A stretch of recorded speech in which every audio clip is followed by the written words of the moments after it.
இயேசுவின் அன்பு. கிறிஸ்து இயேசுவின் நாமத்தினாலே உங்களுக்கு அன்பின் வாழ்த்துக்கள்.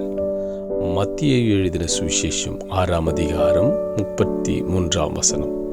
முதலாவது தேவனுடைய ராஜ்யத்தையும் அவருடைய நீதியையும் தேடுங்கள், அப்பொழுது இவைகள் எல்லாம் உங்களுக்கு கூட கொடுக்கப்படும். பிரியமானவர்களே, நாம் முதலாவது தேவனுடைய ராஜ்யத்தை தேடும். அவருடைய ராஜ்யம் எப்படிப்பட்டதாக இருக்கிறதா? அது நீதியுள்ள நியாயாதிபதி. அவர் கர்த்தர் நீதியுள்ள நியாயாதிபதி.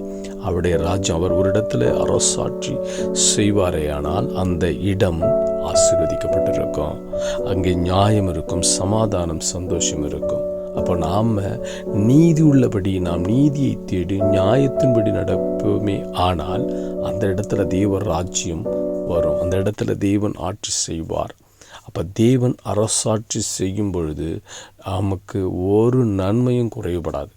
அப்போ முதலாவது நம்ம நீதியுள்ள வாழ்க்கை வாழ்வோமே ஆனால் நமக்கு எந்த நன்மையும் குறைவில்லாதபடிக்கு தேவன் கொடுத்து ஆசீர்வதிப்பார்.